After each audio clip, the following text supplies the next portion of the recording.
టాలీవుడ్లో హీరోల కొడుకులు హీరోలుగా చేయడం అనేది సాధారణ విషయం అయినప్పటికీ ఒక హీరోయిన్ కొడుకు హీరోగా చేయడం అనేది చాలా గొప్ప విషయమే అని చెప్పుకోవాలి. ఇంతకీ ఆ హీరోయిన్ ఎవరో కాదు, జయసుధ తెలుగు ప్రేక్షకులకి పరిచయం అవసరం లేని పేరు. తన సహజమైన నటనతో ఎంతోమంది అభిమానులని సంపాదించుకున్న మూవీ ఆర్టిస్ట్. హీరోయిన్గా ఎన్నో సినిమాలు చేసి సహజ నటి అనిపించుకున్న జయసుధ కొంతకాలం నుండి సపోర్టింగ్ రోల్స్ చేస్తూ ఉన్నారు. రాజకీయాల్లో కూడా తనదైన ముద్ర వేశారు. ఇక తన కొడుకు శ్రేయన్ కపూర్ని హీరోగా పరిచయం చేస్తూ వచ్చిన సినిమానే బస్తీ. ఇంతకీ ఈ సినిమా ఎలా ఉంది? ఈ సినిమాతో శ్రేయన్ తనదైన ముద్ర వేశాడో లేదో తెలుసుకోవాలంటే సమీక్షలోనికి వెళ్లాల్సిందే.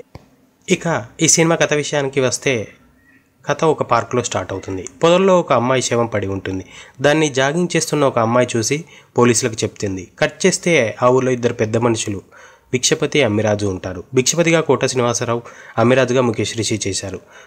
వాళ్ళిద్దరికీ అసలే పడదు. భిక్షపతి కొడుకుగా భవానీ అభిమన్యు సింగ్ చేశాడు. భవానీ ఎప్పుడూ అమ్మిరాజుని గెలుకుతూ ఉంటాడు. పార్కులో రేప్ చేసి మర్డర్ చేయబడిన అమ్మాయి అమ్మిరాజు దగ్గర పనిచేసే వాని కూతురు. దీంతో ప్రతీకారంగా భిక్షపతి కూతురు స్రవంతిని కిడ్నాప్ చేపిస్తాడు. అమ్మిరాజు ఇంతలో అమ్మిరాజుకి తమ్ముడి వరుస అయ్యే శ్రేయన్ అమెరికా నుండి దిగుతాడు.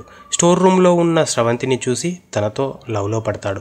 ఈ విషయాన్ని అన్న అమ్మిరాజుకి చెప్తాడు. వాళ్ళని కలపడానికి భిక్షపతితో మీటింగ్ ఏర్పాటు చేయమని పోలీసులతో చెప్తాడు అమ్మిరాజు. ఈ మీటింగ్లో భవానీ అమ్మిరాజు భిక్షపతిని చంపేస్తారు.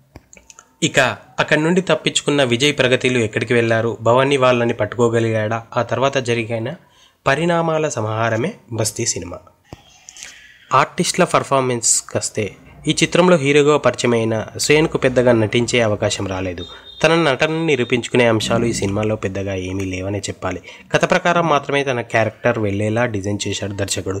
అందువల్ల తన నటన నిరూపించుకునే ఛాన్స్ శ్రేయన్కి రాలేదు. ఇక హీరోయిన్గా చేసిన ప్రగతి క్యారెక్టర్ కూడా యాక్టింగ్కి స్కోప్ ఉన్న క్యారెక్టర్ ఏమీ కాదు. ఇక అమ్మిరాజు, భిక్షపతిలుగా ముఖేష్ రుచి, కోట వాళ్ళదైన స్టైల్లో బాగానే చేశారు. ఇక భవానీగా చేసిన అభిమన్యు సింగ్ అక్కడక్కడ ఓవర్ యాక్టింగ్ చేశాడనిపించింది. అది ఆడియన్స్కు నవ్వు తెప్పిస్తుంది. ఇక హీరో ఫ్రెండ్కి పింకీగా చేసిన స్నిగ్ధ ఓవర్ యాక్షన్తో చంపేసింది.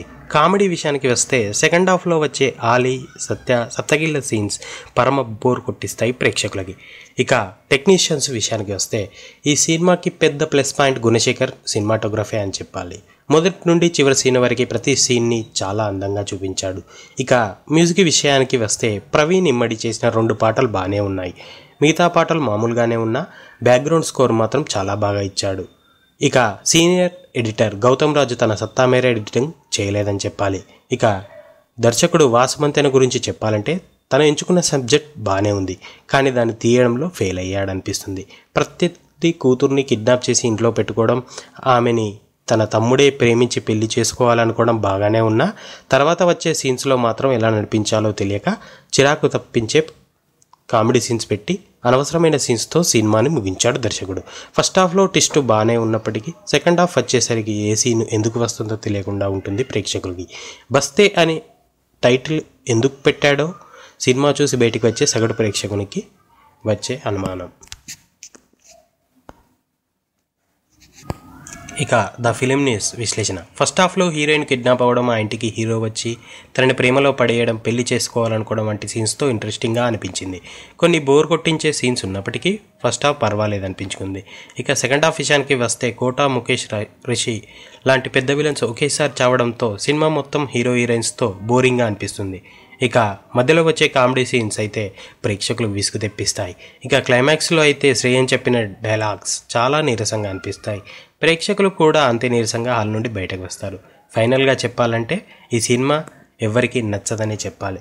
ఫినిషింగ్ టచ్ ఈ బస్తీ చూసేది అయితే కాదు.